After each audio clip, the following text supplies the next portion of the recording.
Good morning बच्चों। बच्चों आज हम लोग इम्यूनोलॉजी चैप्टर के लेक्चर 6 पढ़ेंगे जिसका नाम है ड्रग्स एंड एडिक्शन अब्यूज। जो ड्रग्स एंड एडिक्शन अब्यूज है, ये जो टॉपिक है आज मैं तुम लोगों को डिस्कस करूंगा। तो इसके अंदर में नीट के यूजी सिलेबस तो कवर होगा ही होगा, प्लस आगे अगर आप जाके बीएससी लाइफ साइंस या एमएससी लाइफ साइंस करोगे वो भी काम आएगा, क्योंकि इसके अंदर में हमने पूरी तरीका से सब कुछ डिस्कशन कर रखा हूं। आप आगे जाओगे तो समझ आ जाएगा कंटेंट क्या है। कंटेंट 50 साल तक भी कोई चैलेंज नहीं कर सकता, ये मेरी गारंटेड है ना। आपको कहीं और ऐसा वीडियो मिल जाएगा, ये मेरी गारंटेड है। शुरू करते हैं ड्रग एंड एडिक्शन। इस टॉपिक को पढ़ने से पहले मैंने कुछ क्वेश्चंस यहाँ लिख रखा हूं। इस क्वेश्चन को मैं खुद बोलूंगा, आप वीडियो को रोक के पॉज करके आप अपना नोट्स बना सकते हो। पहली बात यही है, ये बस यही पेज वाला, आगे कुछ नोट्स रखा हुआ है। तो शुरू करते हैं। पहला क्वेश्चन जो है यहाँ पर हमें ड्रग क्या है एंड ड्रग कब मेडिसिन होता है, ड्रग्स को क्लासिफाइड हम कैसे फार्माकोलॉजिकल इफेक्ट में करते हैं, एक्शन में करते हैं, मॉलिक्यूलर स्ट्रक्चर में करते हैं, मॉलिक्यूलर टारगेट में करते हैं, प्रोटीन का मतलब कब एंजाइम होता है, कब रिसेप्टर होता है, उसके डिटेल से डिस्क्रिप्शन में खुद ही समझाऊंगा एंड करूंगा।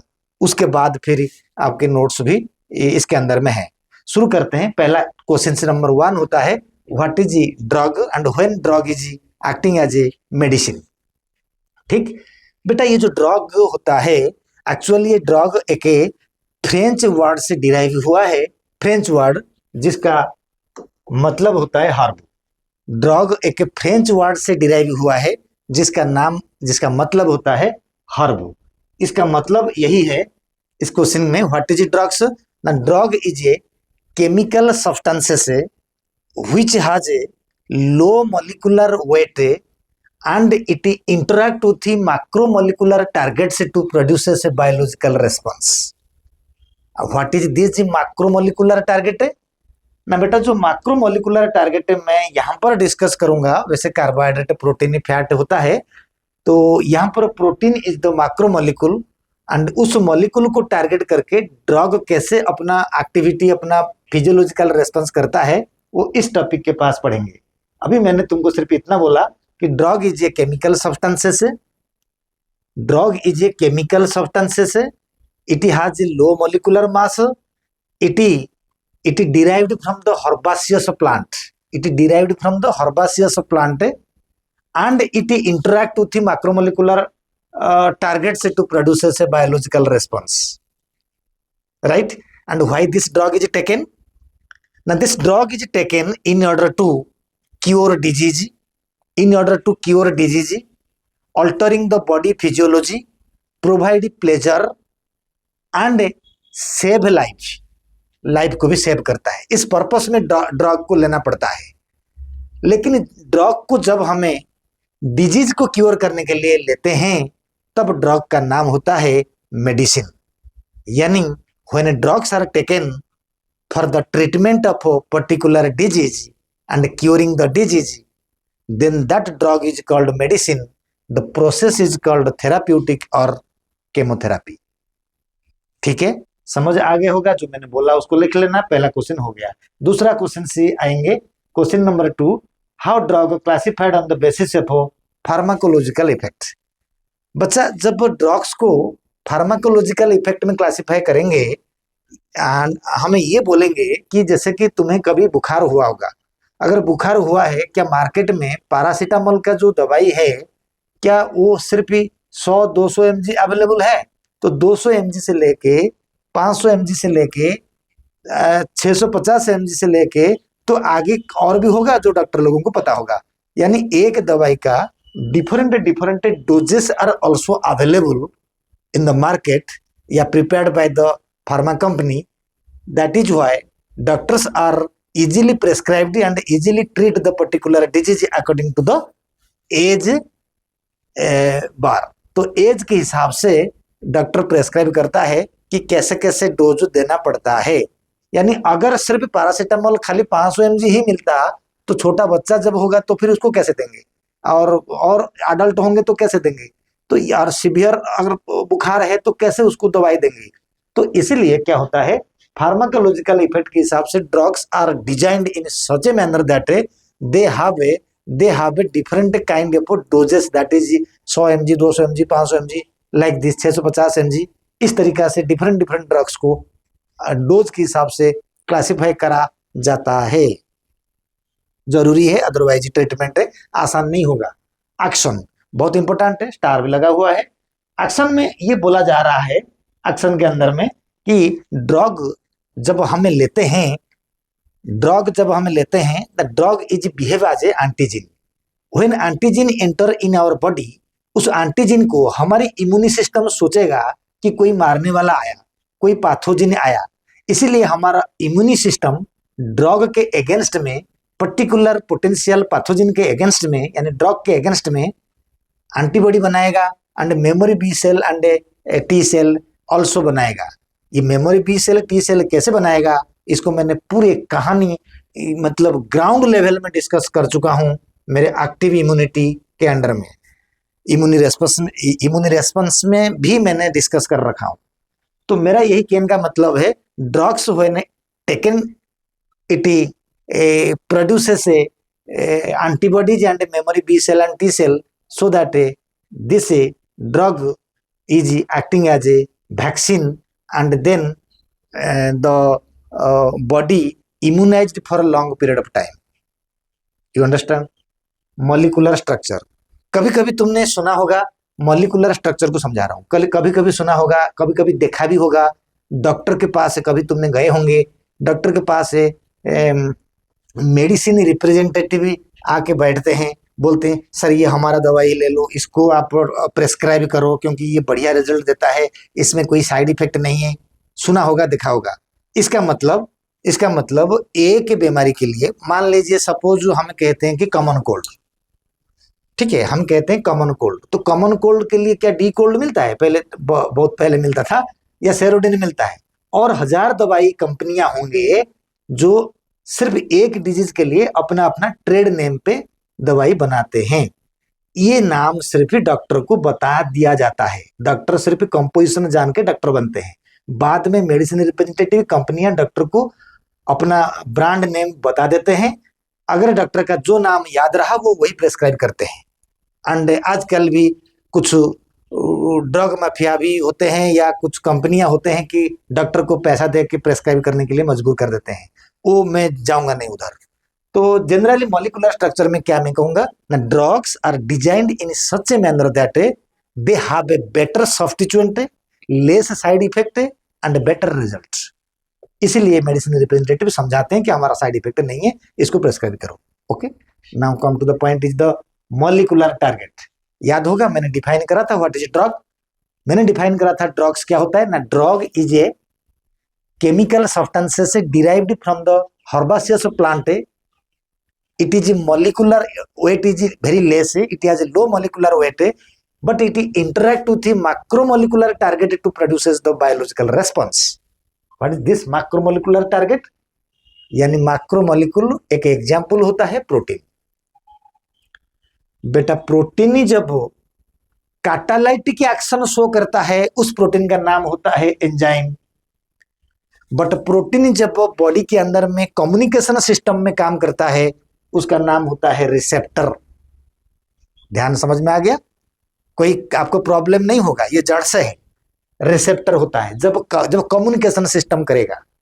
तो अब हमें मॉलिकुलर टारगेट यानी ड्रग किस तरीका से एंजाइम को टारगेट करता है वो पढ़ेंगे, फिर ड्रग किस तरीका से रिसेप्टर को टारगेट करता है वो पढ़ेंगे, उसके बाद फिर हमने क्लासिफिकेशन ऑफ ड्रग में जाएंगे।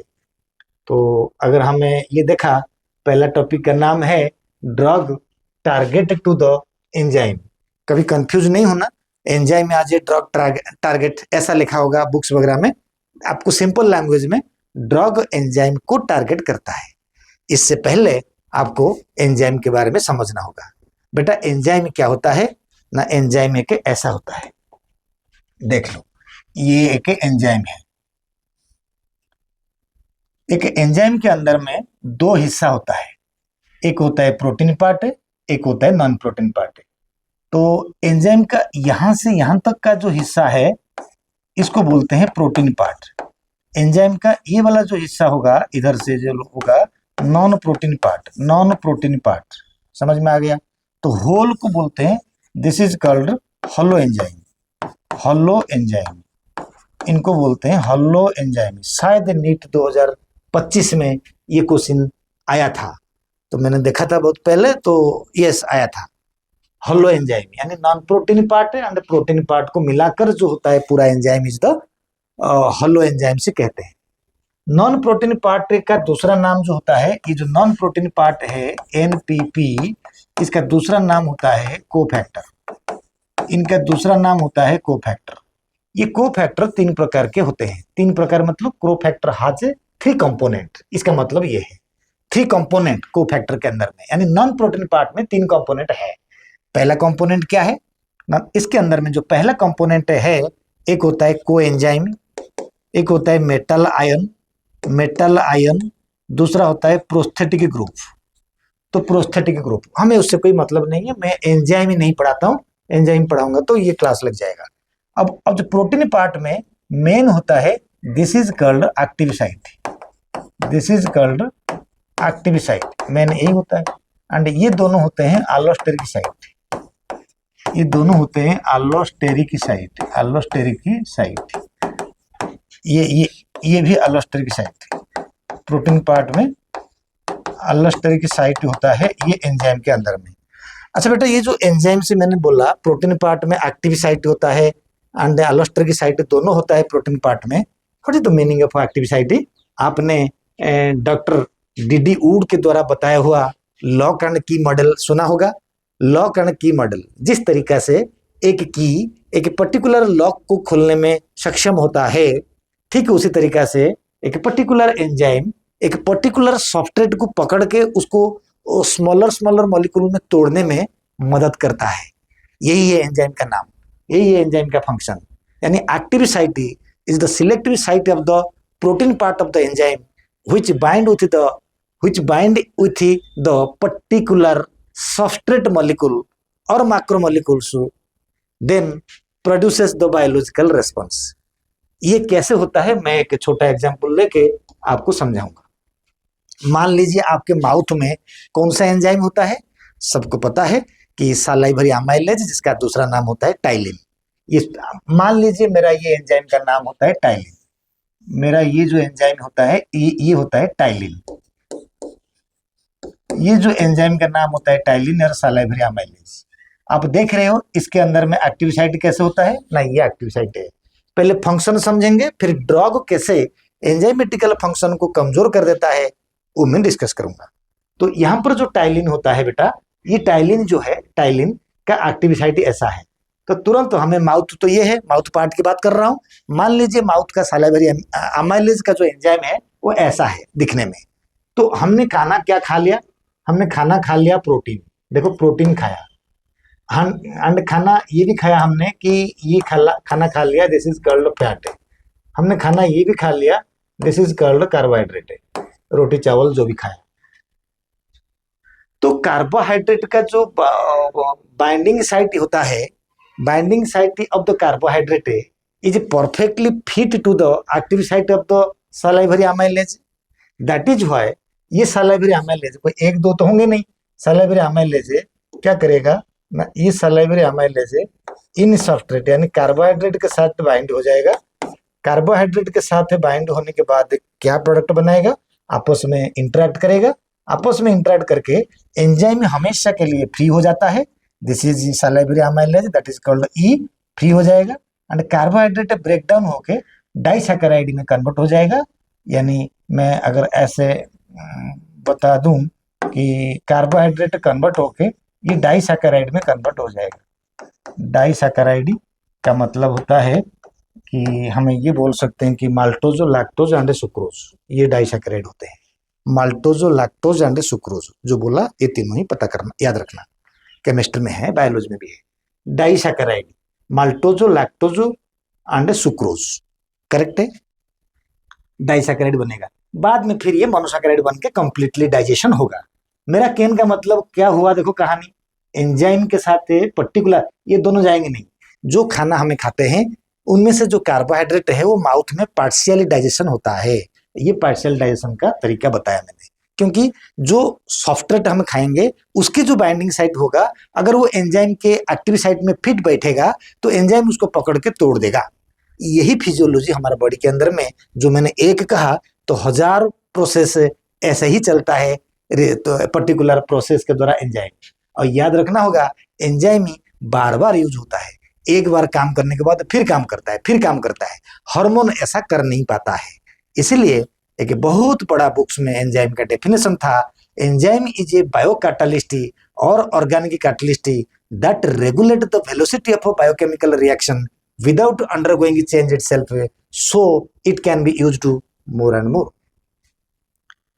तो ये तो एंजाइम का बेसिक फंक्शन था। अब सवाल आ गया, एंजाइमेटिक ड्रग कैसे एंजाइम को करेगा, ड्रग कैसे एंजाइम को टारगेट करेगा, हमारा मेन टॉपिक तो यही है।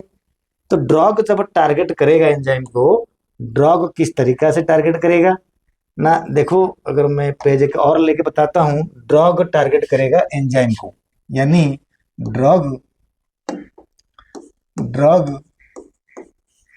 Target to enzyme, target to enzyme, ये एंजाइम को किस तरीका से टारगेट करेगा, ड्रग जो है कैसे करेगा ना बेटा। ये जो ड्रग एंजाइम को टारगेट करने का मतलब एंजाइमेटिकल फंक्शन को रोकेगा, एंजाइमेटिकल फंक्शन को रोकेगा। मैं आपको एक छोटा एग्जांपल दे रहा हूं। सपोज तुम्हारे क्लास में तुम पढ़ते हो, तुम्हारे के दोस्त पढ़ता है, दोस्त तो 95% मार्क रखता है, तुम 40% मार्क रखते हो, जस्ट पास। तो तुमने तो उनके साथ कॉम्पीट अगर करना है तो तुम्हारे पास एक रास्ता है कि जिस बुक से या जिस कोचिंग में वो पढ़ता है, तुम जाके उसी कोचिंग में पढ़ने लग जाओगे। हो सकता है कि तुम भी उतना मार्क रख लोगे। ये हुआ कंपटीशन। लेकिन कभी कभी नॉन कॉम्पिटेटिव मेथड में तुम क्या करोगे, तुम कहोगे मैं 40 रख रहा हूँ, वो 95 रख रहा है। ऐसा काम करते हैं, उसका किताब ही चोरी कर लेते हैं, ना रहेगा बांस ना बजेगी बांसुरी। इसका मतलब यही है कि उसका बुक रहेगा नहीं तो वो पढ़ नहीं पाएगा, वो मेरा बराबर में आ जाएगा। तो this is called technical non competitive process. Same तरीका से मैं अभी समझाऊंगा, ड्रग एंजाइमेटिक एक्शन को 2 तरीका से इनएक्टिवेट करता है। पहला एंड एग्जाम्पल भी दूंगा जो प्रैक्टिकली होता है। तो सबसे पहले कॉम्पिटेटिव मेथड में, कॉम्पिटेटिव मेथड में क्या होता है, सबसे पहले मैंने समझाऊंगा। ये होता है एंजाइम्स। ये जो एंजाइम होता है बेटा, ये जो एंजाइम होता है इसके एक्टिव साइट होता है। तो ड्रग क्या करता है ना, सपोज ये जो एंजाइम्स होता है, ये एंजाइम से ये होता है, क्या होता है, this is called carbohydrate. Perfect है। ये होता है कार्बोहाइड्रेट को हमें टेक्निकली क्या बोलते हैं, सब्सट्रेट बोलते हैं। तो हमें खाना खाएंगे, हमारा माउथ में कार्बोहाइड्रेट डाइजेशन आधा अधूरा होगा, तो ये एंजाइम सैलिवरी अमाइलेज है। लेकिन जो लोग ड्रग्स वगैरह खाते हैं, ड्रग्स क्या है बताएंगे आगे। तो ड्रग्स जो लेते हैं, कैसे ड्रग्स एंजाइमेटिक एक्शन को काम करता है ना, पहला बताता हूं कॉम्पिटेटिव मेथड। बेटा कॉम्पिटेटिव मेथड में क्या करता है ना, जब ड्रग्स, सपोज ये हो गया ड्रग्स, मान लीजिए ये एक ड्रग्स हो गया, मैं ड्रग्स को दूसरे इंक में ले लेता हूं तो आपको समझाऊंगा। तो ये सपोज ये हो गया ड्रग्स, ये हो गया ड्रग्स, रेड में लिया। तो सपोज मैंने ड्रग्स बोला, तो ड्रग्स क्या करेगा, तुमने देखा होगा मिमिक्री करना। तो ड्रग्स धीरे धीरे ये कार्बोहाइड्रेट का स्ट्रक्चर को अडॉप्ट करने की कोशिश करेगा बॉडी के अंदर में, अडॉप्ट करने की कोशिश धीरे धीरे करेगा। तो कैसे करेगा देख लो ना, जिस तरीका से ये ड्रग होता है, ये ड्रग है। तो फाइनली एंजाइम के साथ हमें जो ड्रग लेते हैं, जो लोग ड्रग लेते हैं, तो बहुत सारे ड्रग जाके जितने भी एंजाइम होंगे, सारे एंजाइम के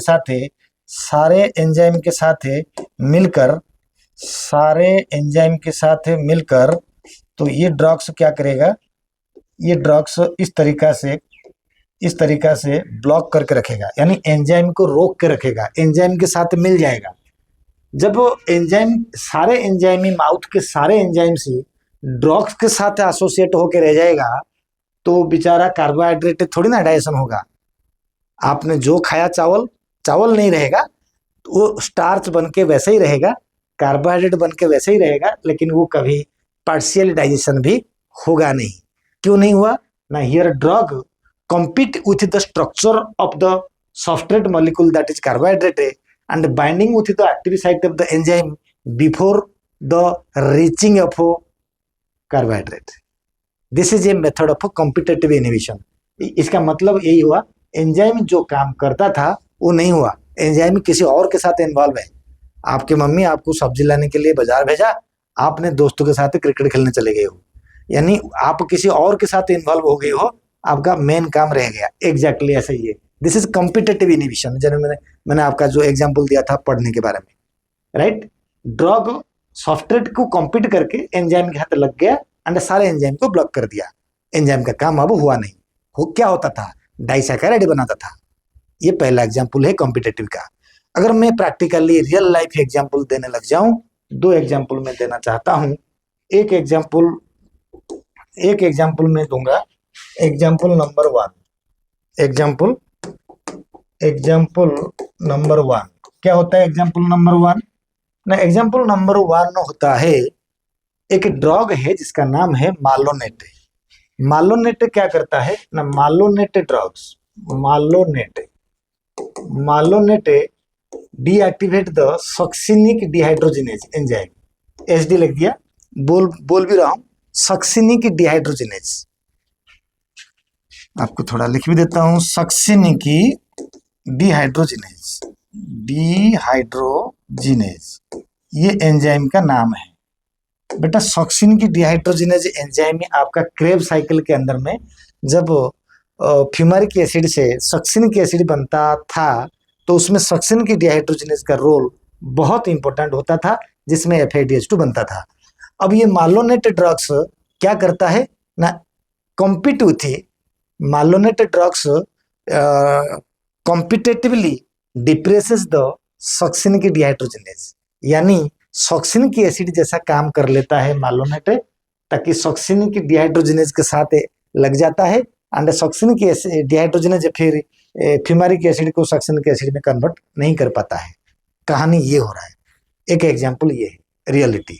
दूसरा एग्जाम्पल हमें अगर एग्जाम्पल नंबर 2 देने लग जाएंगे, आपने सुना होगा sulpha drug, sulpha SULPHA, sulpha drugs. Sulpha drugs is inhibits the sulpha drug किसको इनहिबिट करता है? फॉलिक एसिड सिंथेटेज एंजाइम, यानी फॉलिक एसिड सिंथेटेज एंजाइम को इनहिबिट करता है। फॉलिक एसिड सिंथेटेज एंजाइम, इसको इनहिबिट करता है सल्फा ड्रग। बैक्टीरिया के अंदर में ऐसा करता है, ह्यूमन में नहीं, बैक्टीरिया के अंदर में करता है। तो ये 2 एग्जाम्पल मैंने तुम लोगों को दिया आज ए कॉम्पिटेटिव इनहिबिशन ऑफ एंजाइम, यानी एंजाइम को कॉम्पिटेटिवली इनहिबिट कर दिया गया। कैसे कॉम्पिटेटिव? मतलब सल्फा ड्रग जो है कॉम्पीट करके एंजाइम के साथ पहला बाइंड हो जाएगा एंड ये जो फॉलिक एसिड सिंथेटेज एंजाइम जो है बैक्टीरिया में जो काम करता था वो नहीं कर पाएगा। फिर ये है कॉम्पिटेटिव। समझ आ गया होगा। अब बारी आ जाएगा नॉन कॉम्पिटेटिव इनहिबिशन की। नॉन कॉम्पिटेटिव इनहिबिशन, बेटा नॉन कॉम्पिटेटिव इनहिबिशन मतलब non competitive inhibition of the enzymatic action क्या होता है ना। नॉन कॉम्पिटेटिव इनहिबिशन के अंदर में बच्चा एंजाइमेटिकल एक्शन में ये आता है कि सपोज मैंने बोला था अभी, तुमने अपने दोस्त के बुक्स चोरी कर लोगे एंड उसके पास बुक्स रहेगा नहीं, तो सो दैट वो पढ़ नहीं पाएगा, उसका मार्क तुम्हारा मार्क बराबर हो जाएगा। और भी 1000 एग्जाम्पल होता है, टाइम कम है। तो फिर मैंने दिखा रहा हूं कि कभी कभी ड्रग्स, जैसे ये होता है हमारा, ये होता है एंजाइम एंड ये होता है हमारा कौन सा, दिस इज कॉल्ड कार्बोहाइड्रेट। थोड़ा और मोटा कर देता हूँ, कार्बोहाइड्रेट, राइट। एंड हमने यूज करा कि ड्रग, सपोज ये हो गया ड्रग, D फॉर ड्रग। ये जो ड्रग्स जा रहा है, देखो अपने आप को मॉडिफाई कर रहा है। लाखों कोशिश करने के बाद में भी ड्रग अपने आप को कार्बोहाइड्रेट जैसा स्ट्रक्चर बना नहीं पाया, जिसके वजह से वो गलती से जाकर आलोस्टर की साइट में अटैचमेंट हो जाएगा। जब आलोस्टर की साइट में अटैचमेंट हो जाएगा तो आलोस्टर की साइट में अटैचमेंट हो जाएगा तो क्या हो जाएगा ना, आलोस्टर की साइट से में अटैचमेंट होने से तो जो एंजाइम था उसका होलिया बदल जाएगा। होलिया बदल जाने से क्या हो जाएगा कि उसके एक्टिव साइट जो होता है वो बदल जाएगा। उसके एक्टिव साइट जो होगा बदल जाएगा, यानी जो कार्बोहाइड्रेट है इसमें से अटैचमेंट होने वाला था कार्बोहाइड्रेट है वो अटैचमेंट नहीं होगा, यानी उसका स्ट्रक्चर बदल जाएगा, एक्टिव साइट का स्ट्रक्चर जो होगा बदल जाएगा, रिएक्शन से नहीं होगा। मैं आपको एक छोटा एग्जांपल दे रहा हूँ। और अगर तुम किसी दोस्त के साइकिल चोरी करना चाहते हो, तुमको सब यही एग्जांपल दे रहे, साइकिल चोरी करना चाहते हो तो उसके चाबी जैसा कि डुप्लीकेट चाबी बनाना पड़ेगा। इसको कहते हैं कॉम्पिटिटिव मेथड में तुमने उसका साइकिल चोरी किया। अगर तुम उसके साइकिल को नॉन कॉम्पिटिटिव मेथड में चोरी करना चाहते हो तो जब वो साइकिल स्टैंड में लगाकर पढ़ने आएगा तो तुम जाके हैमरिंग कर दोगे उसके पीछे साइड में या आगे साइड में या लॉक के ऊपर, उसके चाबी मतलब जो लॉक होगा वो टेढ़ा मेढ़ा हो जाएगा। जो लॉक टेढ़ा मेढ़ा हो जाएगा, ये जब पढ़ के जाएगा अपना चाबी घुसाएगा, वो चाबी उसके अंदर में घुसेगा नहीं, यानी वो खुद वो साइकिल को ले नहीं पाएगा। कहने का मतलब नॉन कॉम्पिटेटिव तरीका से, नॉन टेक्निकल तरीका से उसने मतलब उसके दोस्त को परेशान कर दिया। एग्जैक्टली ड्रग यहाँ पर कोशिश करने के बाद भी सॉफ्टवेयर जैसा स्ट्रक्चर को अपना नहीं पाया, अडॉप्ट नहीं कर पाया, तो गलती से जाके कहाँ लग गया, आलोस्टर की साइट में लगेगा, जिसके वजह से एक्टिव साइट का होलिया बदल जाएगा, तो फिर अपना कार्बोहाइड्रेट उसमें चुप नहीं लग पाएगा। ठीक है, तो यही है नॉन कॉम्पिटेटिव इनहिबिशन। अगर ये तो हवा में अगर थ्योरी पढ़ने से मतलब नहीं है। अच्छा, इसमें से कुछ एग्जाम्पल होती है, जैसे एग्जाम्पल में अगर दूंगा, पहला एग्जाम्पल अगर मैं दूंगा कि मैं कहूंगा क्रिटिनाइन डिहाइड्रोजिनेज, पहला एग्जाम्पल दे रहा हूँ, क्रिटिनाइन डिहाइड्रोजिनेज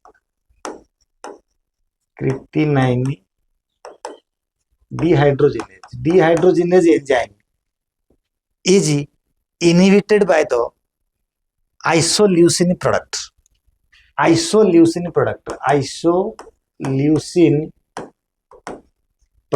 यानी आइसोल्यूसिन प्रोडक्ट के द्वारा खुद इनहिबिट होता है।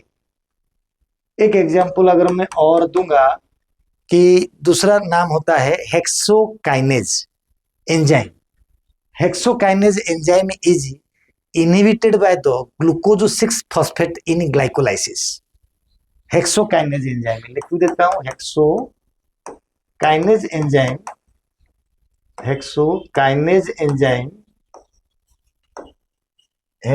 Enzyme inhibited by glucose 6-phosphate in glycolysis. ये दो एग्जाम्पल मैंने दिया नॉन कॉम्पिटेटिव इनहिबिशन के लिए। ये रियलिटी है, कई बार नीट के अंदर में आए भी हुए हैं। 32 साल के पेपर को सॉल्व करने के बाद जो निचोड़ के आता है उसके हिसाब से मैं बनाता हूं थ्योरी। आज से 50 साल गिन लोगे, कोई कंपेयर नहीं होगा ड्रग्स के लेक्चर को मेरे, ये सच है। यूट्यूब में कितना सब्सक्राइबर है वो मायने नहीं है। कंटेंट, एक कंटेंट को किसी ने अगर कंपेयर कर देगा तो हम मान जाएंगे, ये मेरी गारंटी है। चलिए, मैंने एंजाइम के बारे में बता दिया, अब हमें बताएंगे drug target to the chemical messenger. सबसे पहले बच्चा मैं ये बताना चाहूंगा कि केमिकल मैसेंजर होता क्या है ना। केमिकल मैसेंजर होता है आपके हार्मोन्स होते हैं, यानी एंडोक्राइन सिस्टम के सारे प्रोडक्ट होते हैं केमिकल। आपके नर्वस सिस्टम के जो न्यूरोट्रांसमीटर होते हैं वो भी केमिकल होते हैं। ये दोनों को केमिकल माना जाता है, कंफ्यूज नहीं होना। कभी हार्मोन के बारे में बोलते बोलते एसिटाइलकोलिन घुसा देगा तो आप कंफ्यूज नहीं होना। दोनों के प्रोडक्ट को केमिकल्स कहते हैं, केमिकल मैसेंजर कहते हैं। एंड यही मैसेंजर बॉडी के कम्युनिकेशन सिस्टम को एक्सीलरेट करते हैं। अब सबसे पहले मैंने आपको केमिकल मैसेंजर कहा। ये केमिकल मैसेंजर जब काम करते हैं किसी ना किसी प्रोटीन, मैक्रोमोलिकुलर टारगेट बोला था ना, प्रोटीन और रिसेप्टर मॉलिक्यूल के मदद में ये अपना फिजियोलॉजिकल प्रोसेस को करवाते हैं या करते हैं। Receptor is a protein molecule which is acting as a communicating systems of the body. बेटा मैंने जस्ट 30 सेकेंड के अंदर में के हार्मोन का मैकेनिज्म बता जाता हूं। केमिकल मैसेंजर में हार्मोन दो प्रकार के होते हैं। एक होता है पेप्टाइड हार्मोन मैकेनिज्म, एक होता है स्टेरॉयड हार्मोन मैकेनिज्म। बच्चा ये जो पेप्टाइड हार्मोन्स, अगर आप कहोगे peptide hormone, insulin, glucagon, oxytocin, vasopressin वगैरह वगैरह जो होते हैं, ये होते हैं, मैंने जो 4 नाम बोला मैंने, तो ये होते हैं पेप्टाइड हार्मोन। तो ये जो पेप्टाइड हार्मोन होते हैं, इनके रिसेप्टर, ये वीआईपी गेस्ट में जो पढ़ाता हूँ, बोलता हूँ कि वीआईपी गेस्ट, क्योंकि जैसे वीआईपी आता है तो लोग एयरपोर्ट या रेलवे स्टेशन जाते हैं लाने के लिए, एग्जैक्टली कि जब पेप्टाइड हार्मोन आता है फंक्शन करने के लिए, इनका रिसेप्टर सेल मेम्ब्रेन के अंदर में बैठा होता है, तो उसको सेल मेम्ब्रेन के अंदर में उसको पकड़ के उसका फिजियोलॉजिकल प्रोसेस को आगे एक्सीलरेट करता है। कुछ समझ आया? तो मैं कह रहा हूं कि ये जो ये होता है प्लाज्मा मेम्ब्रेन बनाया मैंने, तो रिसेप्टर अगर पेप्टाइड हार्मोन का मैकेनिज्म चलता है केमिकल मैसेंजर का, तो उसके रिसेप्टर प्रेजेंट होता है सेल मेम्ब्रेन में। अगर स्टेरॉयड हार्मोन, अब स्टेरॉयड हार्मोन कहाँ से बनता है? या तो आड्रिनल ग्लैंड का आड्रिनल कॉर्टेक्स से बनता है, या तो टेस्टिस से बनता है, या तो ओवरी से बनता है। तो हमें टेस्टोस्टेरोन बोल सकते हैं, हमें एफएसएच बोल सकते हैं, हमें एलएच बोल सकते हैं, एस्ट्रोजन बोल सकते हैं, एस्ट्राडायोल बोल सकते हैं, राइट।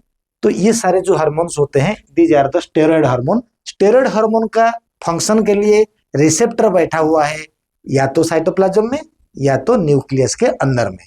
हमने न्यूक्लियस के अंदर में पढ़े थे 11th के फिजियोलॉजी के लास्ट चैप्टर में। ओके, रिसेप्टर कहाँ है पता चल गया, किस किस हार्मोन के लिए, मैकेनिज्म के लिए। होता क्या है कंसेप्ट है ना, मान लीजिए ये होता है प्लाज्मा मेम्ब्रेन।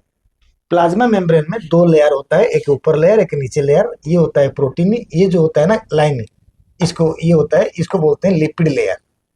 येलो में जो दो दो डंडा है, ये लिपिड बाइलेयर है, ये पूरा होता है प्लाज्मा मेम्ब्रेन, राइट। जो प्लाज्मा मेम्ब्रेन में ये जो मैंने जो हल्का सा जो पैरेट कलर में बनाया, ये बड़ा सा जो चीजें हैं, ये होता है रिसेप्टर प्रोटीन। इसको ही बोलते हैं हमने रिसेप्टर। क्या नाम उनका? ये होता है रिसेप्टर, ये होता है रिसेप्टर, इसका नाम है रिसेप्टर। प्रोटीन प्लाज्मा मेम्ब्रेन में बैठा हुआ है, यानी मैं पेप्टाइड हार्मोन के बारे में बोल रहा हूँ। बेटा ये रिएक्शन करता कैसे? मान लीजिए हमारा बॉडी में आया इंसुलिन। इंसुलिन ये पेप्टाइड हार्मोन है, तो पेप्टाइड हार्मोन जब बनता है वो जाके रिसेप्टर में बाइंड होता है। रिसेप्टर बैठा हुआ है प्लाज्मा मेम्ब्रेन में, रिसेप्टर में बाइंड करके वो अपना फिजियोलॉजिकल रेस्पॉन्स बनाता है। क्या बनाता है?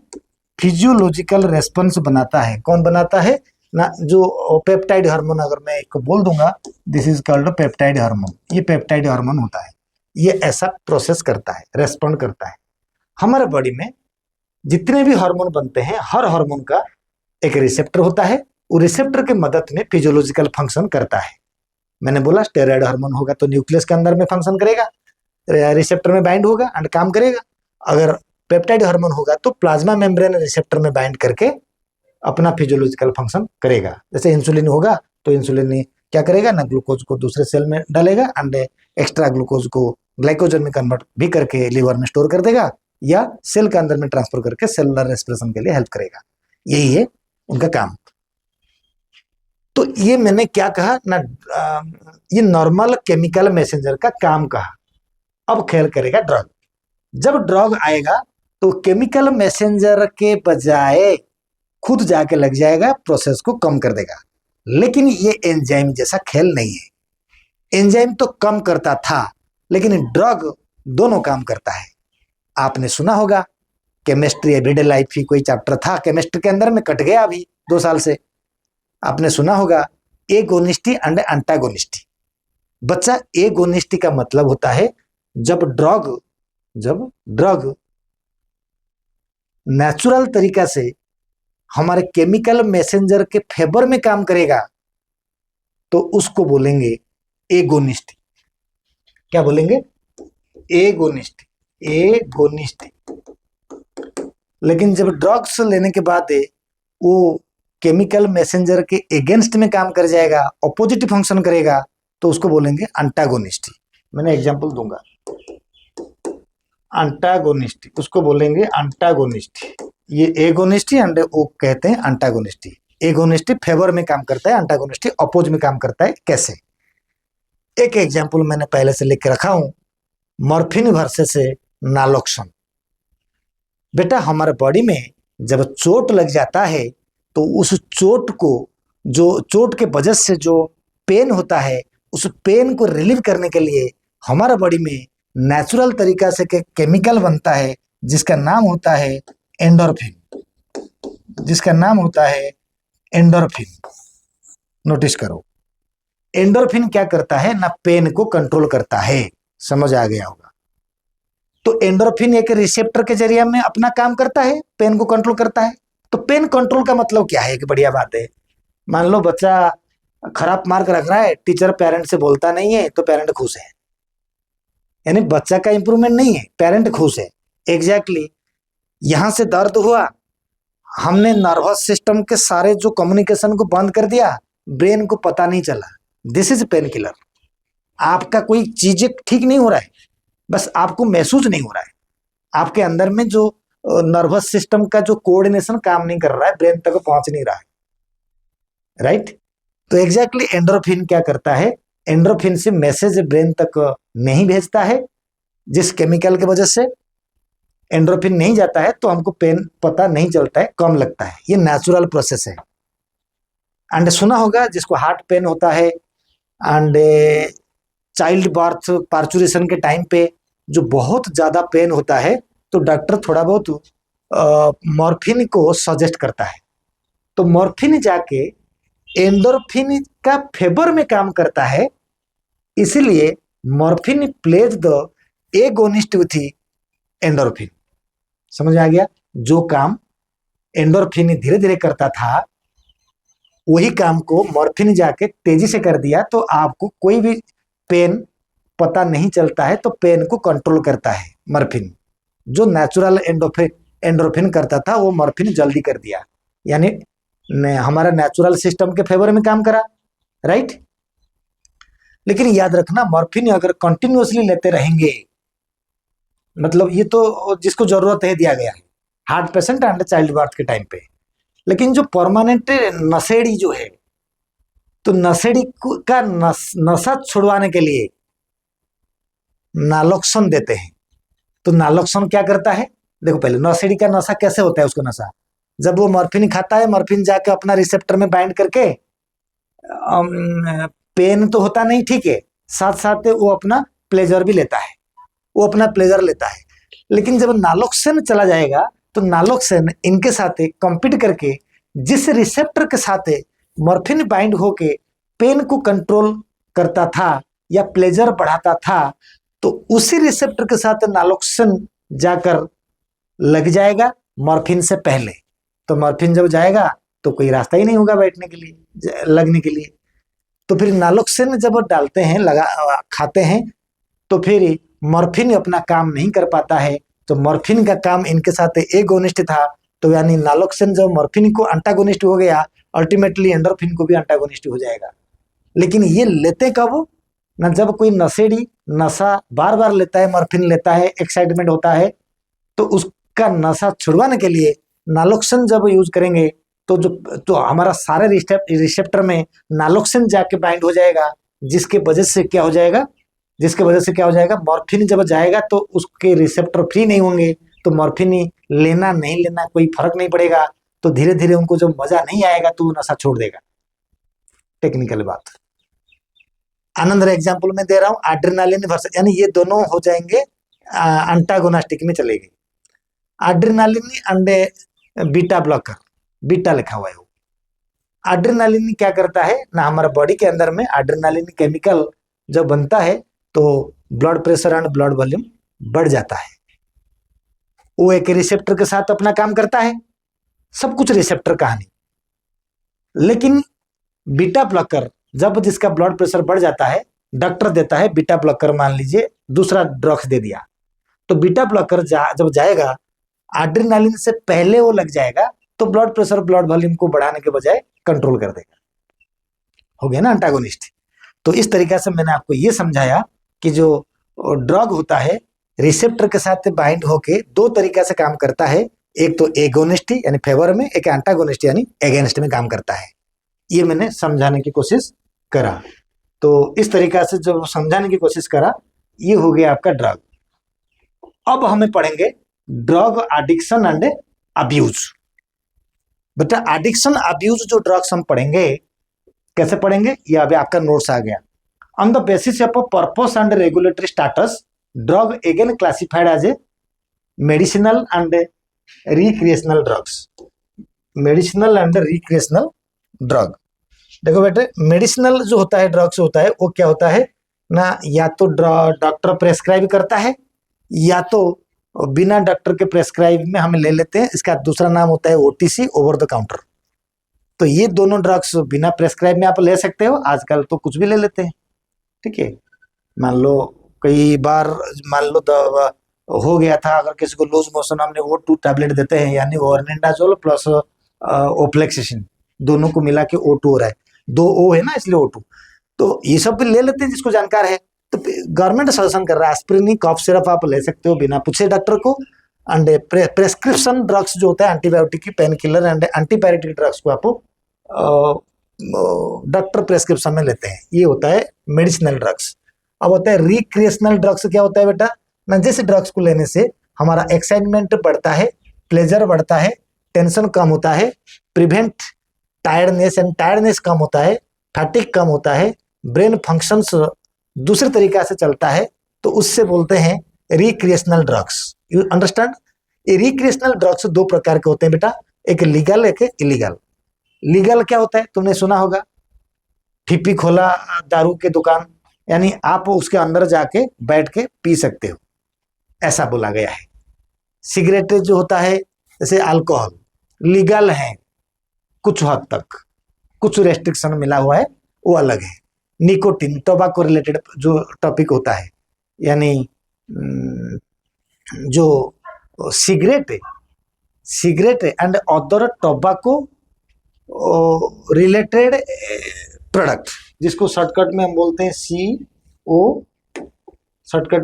COTPA, cigarette and other tobacco product article. ये 2003 में गवर्नमेंट ऑफ इंडिया के द्वारा रेगुलेशन पास हुआ था कि आपको टोबैको जनरली कोई अगर बेचेगा तो एक रेस्ट्रिक्टेड तरीका से बोलेगा ये हार्म है, कैंसर होता है बोलेगा, 18 साल के ऊपर लोग खाएंगे। कहानी ये है, गवर्नमेंट को इसमें से रेवेन्यू आता है इसलिए बंद नहीं करता, लेकिन जो पिएगा उसके लिए फाइन है। अब देखो चारों तरफ से गवर्नमेंट पैसा ले रहा है, रेवेन्यू के वजह से बंद नहीं करता। वैसे मतलब ना अगर आप प्रोडक्शन कंपनी को बंद कर दोगे तो कहानी खत्म हो जाएगा, ऐसा नहीं कर पाएगा गवर्नमेंट कभी भी, क्योंकि वहीं से पैसा आता है उनको। चलिए निकोटिन एंड कैफीन वगैरह जो होता है आगे भी पढ़ेंगे, ये लीगल है। आप चाय कॉफी तो पीते हो ना, वो लीगल है। अब इलीगल दवाई जो होता है वो हमारी सिलेबस है। इलीगल दवाई जो होता है हमारी सिलेबस है, क्या क्या होता है, ओपोइड, अगर इसको पियोगे खाओगे सप्लाई करोगे तो आपके घर में ईडी आ जाएंगे, पूछताछ होगी, फिर जेल में जिंदगी बिताओगे। Opioid, cannabinoid, hallucinogens, stimulant, depressant, ये सब जो होते हैं इलीगल ड्रग।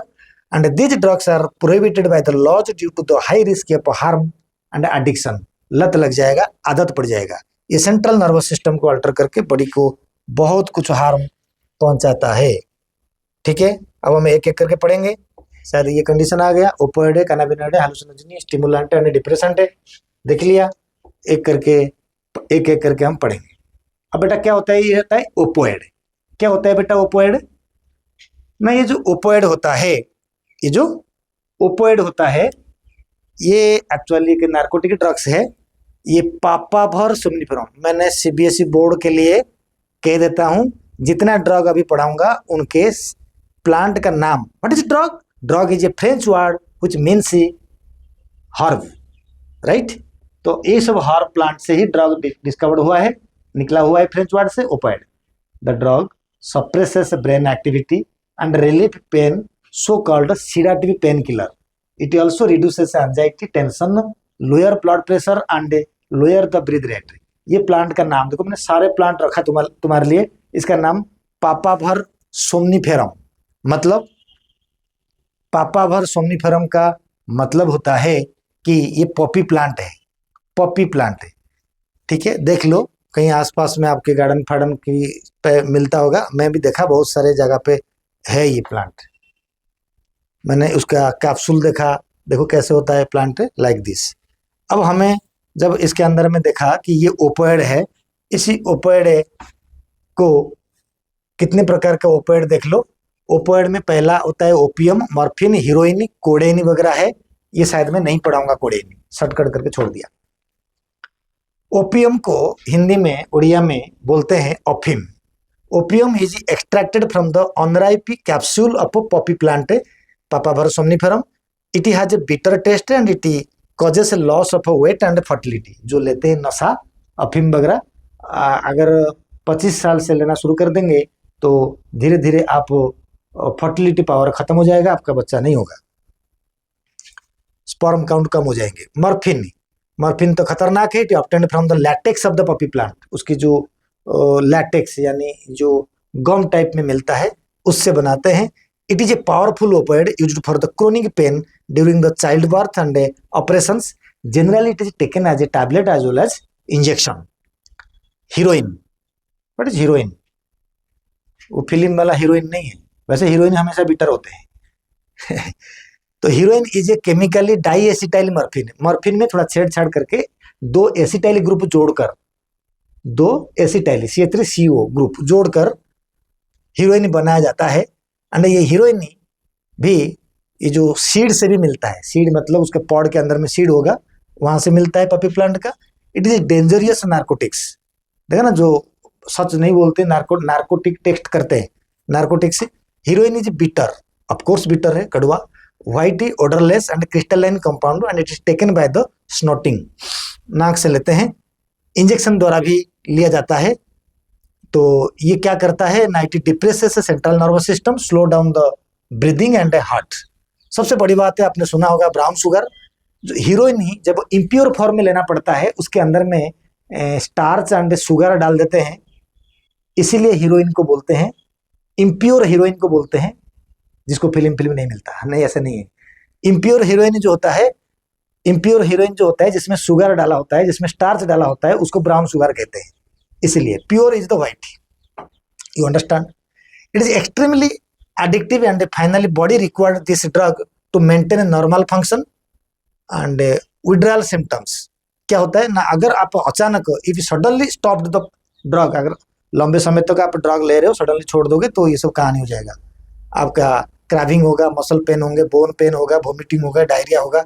अगर ट्रीटमेंट करनी है तरीका से डॉक्टर करेगा, जिसमें से डी एडिक्टिव सेंटर्स होते हैं हर डिस्ट्रिक्ट में, वहाँ पर जो नशेड़ी लोग जाके ट्रीटमेंट होते हैं। ठीक है, मेथाडोन एक मेडिसिन है जिसको दे के नशा को ठीक किया जाता है, ताकि अगर वो नशा लेंगे उनको मजा नहीं आएगा तो फिर धीरे धीरे छोड़ देंगे। ये जो हमने बोला ओपोइड के बारे में, तो हम दूसरा पढ़ेंगे कैनाबिनॉइड।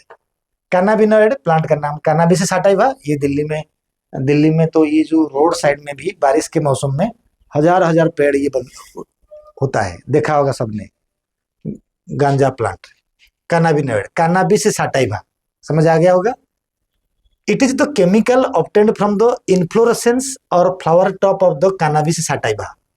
ठीक है, फ्लावर से बनता है, हेम्प प्लांट बोलते हैं, जनरली बोलते हैं गांजा, चरस, उसी का नाम हाशिश, मारिवाना, वैसे मारीजुआना उसको बोलते हैं, मारिवाना हिंदी में, bhang are the different form of the cannabinoids, अलग अलग।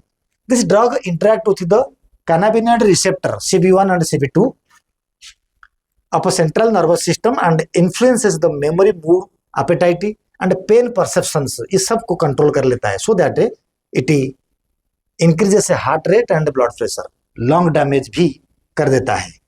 मैं थोड़ा और क्लैरिटी आप लोगों को करने के लिए क्या लिखा, ganja, ganja obtained from the dried flowering top of the unfertilised flower. Bhang, bhang obtained from the leaves and sometimes male flowering shoot, just flowering आता है, उसको भांग कहते हैं, भांग खाए होंगे सब। Charas hashish, made from the separate resin extracted from the flowering top और the leaves. Marijuana obtained from the dried flower and leaves. इधर से अगर कोई नशेड़ी या नशा हो जाता है, उसको ट्रीटमेंट करने के लिए ECT given if bipolar disorder arise होता है, आपका नर्वस सिस्टम खराब होता है, तो ECT का मतलब electro convulsive therapy, electro convulsive therapy देके नशेड़ी को ठीक किया जाता है। कई बॉलीवुड हीरो वगैरह थे, उनको भी ये ट्रीटमेंट किया गया है ईसीटी। अब थोड़ा बहुत तो मैंने तुम लोगों के लिए समझाने के लिए कोशिश करा कि ओपोइड एंड कैनाबिनॉइड काम कैसे करते हैं। बेटा इसका रिसेप्टर म्यू डेल्टा एंड कापा, उसका रिसेप्टर CB1 एंड CB2। ये मॉडरेट पेन के लिए यूज करते हैं, ये जनरली क्रोनिक पेन बहुत लंबे समय तक पेन हो रहा है तो उसको करते हैं। एंड एपिलेप्सी टाइप में होता है। बेटा एपिलेप्सी एक ब्रेन डिजीज होता है जिसमें सडनली आपका न्यूरोट्रांसमीटर रप्चर होके ब्रस्ट होके यानी न्यूरॉन से वेरी फास्ट तरीका से निकलेंगे न्यूरोट्रांसमीटर्स, जो क्या करेगा, डैमेज कर देगा हमारे सारे थिंकिंग प्रोसेस को, उसको बोलते हैं एपिलेप्सी। मान लो तुम खाने के लिए जा रहे होंगे, फिर आपका क्या पता नहीं दिमाग चेंज हो गया, तुम जाके बाहर में घूमने चले जाओगे, मतलब एक तरीका से पागलपन होता है। ठीक है, सिग्नल इज नॉट प्रोसेस्ड, मैंने इधर से लिख दिया। ओवरडोज के द्वारा ओपोइड रेस्पिरेटरी डिप्रेशन होता है, ये फेटल इतना नहीं है। पेशेंट इज मोर एडिक्टेड, इसमें इतना एडिक्टेड नहीं होता है कैनाबिनॉइड, ओपोइड ज्यादा एडिक्टेड होता है क्योंकि ओपोइड में हीरोइन आता है। हाँ। अब होता है हालुसिनोजिन। बेटा हालुसिनोजिन का मतलब होता है इट इज यानी साइको एक्टिव ड्रग और agent such as LSD, lysergic acid derivatives, LSD, mescaline, psilocybin, which affect brain serotonin level. As a result, false sense, false sound, false touch has been felt. आपको लगेगा अरे मुझे कोई बुलाया, तो क्या बोला, मतलब कोई बुलाया नहीं होगा, उनको लगेगा कोई टच कर दिया ऐसा लगेगा, है ना। तो ये होता है हालुसिनोजिन्स। बिना टच में भी लगता है कोई मुझे टच कर दिया, है ना। अगर कोई ऐसा नशेड़ी टाइप ऑफ हो, कोई दूसरा बंदा होगा, मैं नाम नहीं लूंगा, तो फिर वो आपके ऊपर ब्लेम भी कर सकता है कि तुमने मुझे टच करा। ठीक है, तो ऐसा नहीं है।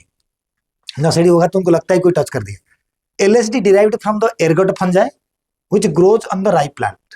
LSD वहां से मिलता है। इसके अलावा मेन जो हालुसिनोजेनिक ड्रग्स होता है वो अट्रोपा बेलाडोना एंड दातुरा स्पेसिस, ये दिखाई दे रहा है दातुरा जैसा, तो ये अलग है, ये एक्चुअली अट्रोपा बेलाडोना प्लांट है।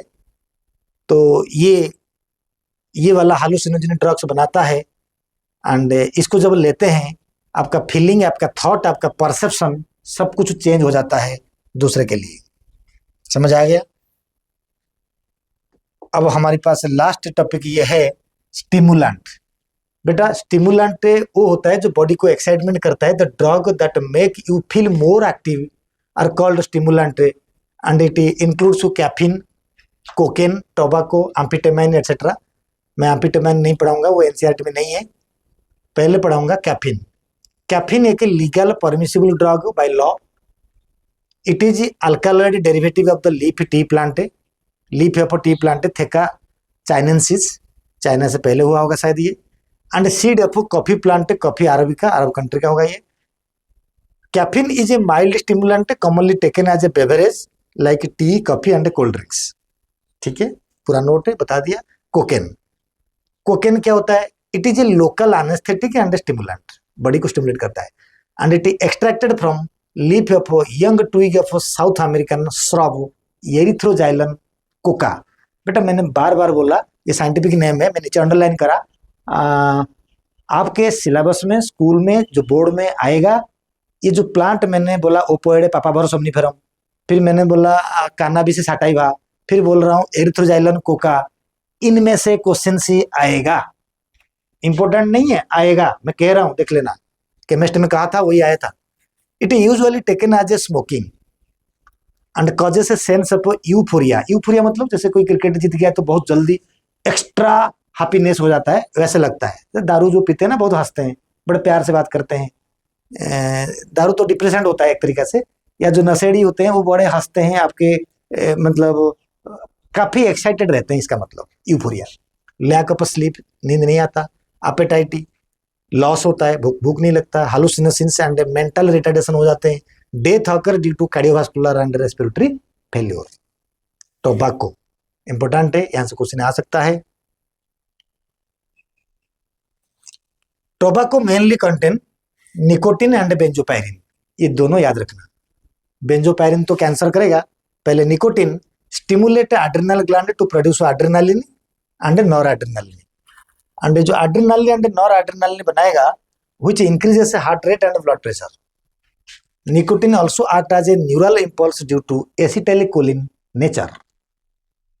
अब बेंजोपायरिन दो है किसके, टोबाको में, निकोटिन बेंजोपायरिन, याद रखना। Benzopyrene carcinogenic, it causes cancer and it decreases brain activity and produces a feeling of calmness. अकेला अकेला लगता है। Smoking tobacco damages alveolar sac, decreases surface area for gas exchange, causes lungs cancer, bronchitis, emphysema, coronary heart disease, cancer and cancer in the throat, urinary bladder also, gastric cancer also करता है। खतरनाक है, गुटखा फुटका नहीं खाना चाहिए जिसमें nicotine हो। Smoking of tobacco also increases carbon monoxide level in the blood, जिसमें फिर ऑक्सीजन हीमोग्लोबिन बाइंडिंग कर्व कम हो जाएगा, तो हेडेक फेडेक नोसिया वोमिटिंग डिजीनेस हर किस्म के सिम्टम्स अराइज हो जाएगा। It leads to the decrease in blood sugar, increase of fat, inflammation of the stomach. जो लोग सिगरेट पीते हैं उनके अंदर में फैटी लिवर भी होता है। ये सारे डिजीज होता है, अपने आप मोटे हो जाओगे, मोटापा बढ़ जाएगा। Last, depressant. अल्कोहल को डिप्रेसेंट कहते हैं। Alcohol is a depressant, it affect central nervous system, causes irregularities in anabolic steroid, आपके बॉडी में सेक्स हार्मोन ठीक से बनेगा नहीं। इफेक्ट क्या होता है? रेकलेस बिहेवियर, सुना होगा, जो दारू पीते हैं कैसे बातें करते हैं। वांडलिज्म, मतलब लड़ाई झगड़ा में मन रहेगा। वायोलेंस भी, excess dose can lead to the coma and death due to the cerebral haemorrhage, brain खराब हो जाएगा। Respiratory and heart failure also occur. Liver cirrhosis of the major cause by the alcohol. जो भी alcohol regularly 10-15 साल तक पीते रहते हैं, तो कई लोगों को हमने देखा है कि वो लिवर सिरोसिस में गए। In female, mood swing, female भी दारू पीते हैं। Mood swing, abnormal menstrual cycle, excess hair growth on the face and body, enlargement of a clitoris. Clitoris is the labia minora का anterior part होता है clitoris, that is the main orgasm for the female. Enlargement of a clitoris and deepening of the voice. Warning signal क्या होता है ना, जब कोई दारू फारू या नशेड़ी लोग होते हैं, उनके एकेडमिक कैरियर लॉस होता है, उनको किसी काम पे इंटरेस्ट नहीं होता, वो खुद को साफ सुथरा रखते नहीं है, अपने आप को अकेला रखता है, फैमिली से भी दूर रखते हैं, फ्रेंड से भी दूर रहते हैं। उनका खाने का, सोने का टाइम टेबल एंड हैबिट बदल जाता है। ये है दारू। कंक्लूजन ये है कि जिंदगी में नशा नहीं करना, अगर हैप्पी लाइफ ही जीना चाहते हो तो सब लोग यही प्रॉमिस करना चाहिए कि नशा मुक्त भारत होना चाहिए। पंजाब धीरे धीरे हो रहा है एंड पूरे हिंदुस्तान अगर नशा मुक्त हो जाएगा तो हिंदुस्तान हेल्दी रहेगा। Thank you very much.